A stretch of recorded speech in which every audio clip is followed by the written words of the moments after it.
అందరికీ నమస్కారం. నా వార్త నా ఇష్టం కార్యక్రమానికి మీ అందరికీ స్వాగతం పలుకుతా ఉన్నాను. మనం ఒక పద్ధతి ప్రకారం ముందుకు పోతా ఉన్నాం తమ్ముళ్ళు. మనకు కష్టాలు లెక్కలేనన్ని ఉన్నాయి.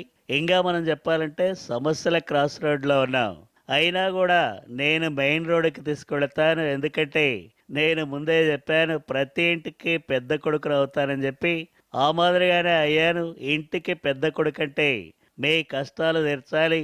అందుకోసమే రాష్ట్రాన్ని ఇండియాలోనే కాదు వరల్డ్‌లోనే ది బెస్ట్ చేస్తానని చెప్పి కూడా మీకు నేను తెలియజేస్తా ఉన్నాను. కొంతమంది రిచ్‌గా ఉన్నా కూడా పూర్ ప్రోగ్రామ్స్ పెడతా ఉంటారు. కానీ నేనైతే కష్టాల్లో కూడా కామెడీ చేయగలను. ప్రతిపక్ష నేత జగన్ గురించి మనం ఎంత తక్కువ మాట్లాడితే అంత మంచిది తమ్ముళ్ళు. ఆయన సర్ఫ్‌కు తక్కువ, సబ్బుకి ఎక్కువ. అయినా మనల్ని గడుగుతా అంటా ఉన్నాడు. ఆయన నాయన మాదిరిగానే ఇలాంటి వాషింగ్ మిషన్స్ మనం చాలా చూసాం తమ్ముళ్ళు. సరే, ఏదేమైనప్పటికీ ఆ డీటెయిల్స్‌లోకి వెళ్ళే ముందు ఒక్కసారి హెడ్‌లైన్స్ చదువుతా. Follow the headlines first. తనది తాను కడుక్కోలేని జగన్ మనల్ని గడుగుతాడంట. చిన్నప్పటి నుంచి ఇదే ఆయనతో తంట. ఏపీలో ప్రతి ఇంటికి నేనే పెద్ద కొడుకును. ఎన్ని కష్టాలొచ్చినా పేదల అవసరాలు తీర్చగలను. ధనిక తెలంగాణకు ఆయన సీఎం. అయినా కేంద్రం నుంచి కావాలంటే మనతో పాటు బెచ్చం. Now news in detail. నేను రాష్ట్రాన్ని ఏ మాదిరిగా అభివృద్ధి చేయాలని చెప్పి ఆలోచన చేస్తూ ఉంటే కొంతమంది మనకు కేంద్రం నిధులు ఇవ్వక్కర్లేదంటారు. ఇది చాలా దుర్మార్గం. మన ప్రతిపక్ష నాయకుడు గవర్నర్ ప్రసంగం గురించి మాట్లాడు కానీ ఇష్టం వచ్చినట్టుగా మాట్లాడే పరిస్థితికి మాత్రం వచ్చారు. ఇలాంటి వాటిని నేను టోటల్గా కేర్ చేయను. చాలా కఠినంగా ఉంటాను. హుదూద్ తుఫాన్ని ఎదుర్కొన్నాను. అలాంటిది వీళ్ళు నాకు ఒక లెక్క కాదు. అయ్యా, మీరు సీరియస్ ఫేస్తో కామెడీ న్యూస్ చదివితే నేను అర్థం చేసుకోవాలని చెప్పి మాత్రం మీరు అనుకోవద్దు. మీరు నా గురించే చెప్తున్నారని చెప్పి నాకు తెలుసు. నాకు ఆ మాత్రం నాలెడ్జ్ ఉంది. సెషన్స్ కానివ్వండి, మిమ్మల్ని మొత్తం కరిగేస్తాను.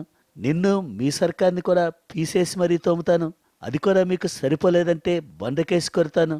వన్స్ స్టార్ట్ చేశానంటే నాకు అడుగుని ఆపడం మీ తరం కాదు. చాలమ్మా కడిగింది. ముందు నీ అవినీతి బురద చూసుకో, నీది నువ్వు గడుక్కో. నీ అవినీతి మనకు నీ దగ్గర పెట్టుకొని నన్ను గడుగుతానంటే నీకు సోపు మార్చాల్సిందే. నేనొక పద్ధతి ప్రకారం, ప్రణాళిక ప్రకారం 2024, 2029, అదే మాదిరిగా 2050 వరకు ఏ మాదిరిగా రాష్ట్రాన్ని అమెరికా, జపాన్లతో పోటీ పడే మాదిరిగా చేయాలని చెప్పి ఆలోచన చేస్తూ ఉంటే నువ్వు ఏం మాట్లాడాలో తెలియక నాకు మైక్ కావాలంటా ఉన్నావు. పోనీలే అని మైక్ ఇస్తే మమ్మల్ని తిడతావు. ఇక నేను చేసిన పనిని యూఎన్ఓనే మెచ్చుకుంది. కానీ నీకు ఐక్యరాజ్య సమితి అంటే తెలియదు కదా. ఏం చేస్తావు చెప్పు. నీకు తెలిసింది ఓవర్ యాక్టింగ్ ఒక్కటే. దాంతోనే చాలా ఇబ్బందులు చేస్తా ఉన్నావు. ఇది పద్ధతిగా ఏమనుకుంటా ఉన్నావు? అయ్యా, నాకు కానీ కోపం వచ్చిందంటే అగ్లీ సీన్స్ క్రియేట్ చేస్తా. నా గురించి మాట్లాడకండి, నాకు రూల్స్ తెలియని చెప్పి మైక్ కట్ చేస్తారు. అదే మీ సభ్యులకైతే మైక్ ఎప్పుడంటే అప్పుడు ఆన్ అవుతుంది. ఇక నేను 2వ తరగతి పిల్లల్లా చెయ్యెత్తినా సరే మైక్ ఎవరు. నేను చెయ్యెత్తి సమావేశాలు అయిపోయే సమయానికి నా చెయ్యి పడిపోయినట్టుగా ఉంది. ఇలా నేను ఎంతసేపు ఎత్తాలని చెప్పి ఈ సందర్భంగా మిమ్మల్ని ప్రశ్నిస్తూ ఉన్నా. మరీ ఎక్కువ నటించొద్దమ్మా. ఇక్కడ ఆస్కార్ ఇచ్చే పరిస్థితి మాత్రం లేదు. కొన్నిసార్లు అంతేనమ్మా. నేను ప్రతిపక్ష నేతగా ఉన్నప్పుడు మేం కూడా అంతే. మైక్ని మేం కూడా పోరాడి సాధించుకునేవాళ్ళం. నువ్వు ఆ 2వ తరగతి నుండి ఇంటర్ రావడానికి సమయం ఉంది కాబట్టి నువ్వు ఇంకా పోరాడి నేర్చుకోవాలి. నేను అసలు ఎమ్మెల్యేని అయ్యేసరికి నువ్వు నిక్కర కూడా వేసుకొని ఉండవు. ముందు ఆ విషయాన్ని గుర్తుంచుకో. నీకు గనక చేతనైతే ఆ తెలంగాణతోనో కేసీఆర్తోనో పోరాటంతో మనకు సహకరించు. అంతేగాని ఓవర్ యాక్షన్లు మాత్రం చేయొద్దు. ఇది ఇందే చంద్రబాబు, నా స్టేట్ గురించి నీకెందుకైనా నాకు తెలియకడితే నాది బరాబర్ ధనిక రాష్ట్రమే. 101 పాలు కూడా చెప్తావునా. అసలు మధ్యలో నువ్వెందుకు గిచ్చుతావునో నాకు తెలియకడుగుతావునా. ఇదేమన్నా పద్ధత? నువ్వద్దు, నీ కరెంట్ వద్దు. ఇక నువ్వు 1,50,000 కాకపోతే కోటి ఇచ్చుకో, నాదేం పోతుందా? గంతేగాని మా రైతులతోనే నన్ను గిట్లా తిట్టిపించే ప్రోగ్రాం పెట్టకు. ఇట్లా ఇష్టం వచ్చినట్టు మాట్లాడే మీ తెలంగాణ బ్యాచ్ మొత్తం రోడ్డు మీద కూక్కున్నది. మొదలు అది ఇట్లా అది పెట్టుకో. ఏం మాట్లాడుతావునా కేసీఆర్? ఆ జగన్ కంటే రూల్స్ తెలియవు కాబట్టి, పిల్లవాడు కాబట్టి ఊరుకుంటా ఉన్నా. నువ్వు నా బులెటిన్లోకి వచ్చి అరిస్తే ఊరుకోనమ్మా. నేను ఏదైనా పద్ధతి ప్రకారం ముందుకు పోతా ఉన్నాను. నేను కరెంటు ఎక్కడిస్తాను అనేటువంటి భయానికి నువ్వు వద్దన్నావనే సంగతి నాకు తెలుసమ్మా. ఎందుకంటే ఇప్పుడు 2018 పేరు చెప్పుకొని కోతలు కోయచ్చు, కొన్ని డబ్బులు మిగుల్చుకోవచ్చు అని చెప్పి అనుకుంటా ఉన్నావు. ఆ మాత్రం నాకు తెలియదని చెప్పి అనుకోవద్దమ్మా, అది పద్ధతి కాదేమనుకుంటా ఉన్నావు. ఇగో ముందుగేలా నువ్వు కరెంటు మాకు ఇయ్యనందుకు థ్యాంక్సే. గప్పుడు గిట్ల నువ్వు కోత పెట్టినావు కాబట్టి ఇప్పుడు మేము ఉత్పత్తి గిట్ల చేసుకుంటా ఉన్నాం. కావాలంటే 3 ఏళ్ల తర్వాత కలువు, నీ సింగపూర్కు జపాన్ గుడికి ఇస్తా. ఇక మీరంతా మాకు పర్మనెంట్ టూరిస్టులే, పన్ను కట్టుర్రి, ఎంజాయ్ చేయర్రి, అంతేగాని సమస్యలు గిట్ల దేవద్దు, మొదలు అది గిట్ల అది పెట్టుకో. విన్నారా తమిళ్ళు? ఈ కేసీఆర్ పేచీ కంటే ఆ రూల్స్ తెలియని మిడిమేలపు జగనే బెటరు. రూల్స్ తెలియవంటే రుసరుసలాడతాడు, కన్ఫ్యూజన్తో కూర్చుంటాడు. ఈ కేసీఆర్ దేశం వదలడం మనకు తెలిసిందే. అందుకే ఇప్పుడు ఒక బ్రేక్ తీసుకుందాం తమ్ముళ్ళు, టేక్ ఏ బ్రేక్.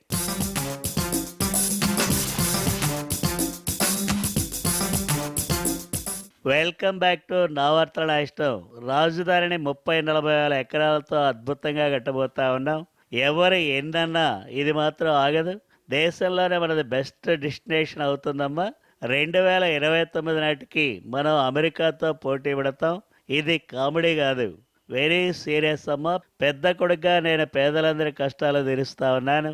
ఇంకా అవసరమైతే మీకు పెద్ద తమ్ముళ్లాగా కూడా ఆదుకుంటాను. మరో 10 ఏళ్లలో పేదరికమే మనల్ని చూసి గజగజ వణికేలా చేస్తాను. ఇది మాత్రం వాస్తవం. ఆహా ఆహా, ఏం కబుర్లు చెప్తారండి చంద్రబాబు గారు. మీ వణుకుడు కామెడీ తర్వాత చూస్తాం, కానీ ముందుగా ఆంధ్ర మహిళలకు డ్వాక్రా రుణాలు మాఫీ చేయండి. మైక్ ఉంది కదా అని చెప్పి పెద్ద పెద్ద స్పీచెస్ ఇవ్వడం కాదు, మరి ఓట్లు మాత్రం బాగా వేయించేసుకున్నాక ఇప్పుడు హామీలన్నీ మర్చిపోయి అమెరికా జపాన్ గురించి చెప్పడం కాదండి. మీరు మహిళలను మోసం చేసి సీఎం అయ్యారు, ఆ సంగతి గుర్తుపెట్టుకోండి. ఇప్పుడు వచ్చి అది తీరుస్తాం ఇది చేసేస్తామని కహానీలు చెప్తున్నారు. అమ్మ రోజా, చిన్నదానివైనప్పటికీ కూడా బహు చక్కగా చెప్పావమ్మా. నా ఆయుష్ కూడా పోసుకుని మరొక్క 100 ఏళ్లు బతికే అమ్మాయి మాటి మాటికి జగన్ బాబుకు రూల్స్ తెలియవు అని చెప్పడం ఏమాత్రం కూడా మంచిది కాదు అల్లుడు గారు. మీ అంత వయసు వచ్చాక జగన్ కూడా రూల్స్ పుస్తకాన్ని కంఠస్థం చేస్తాడులే.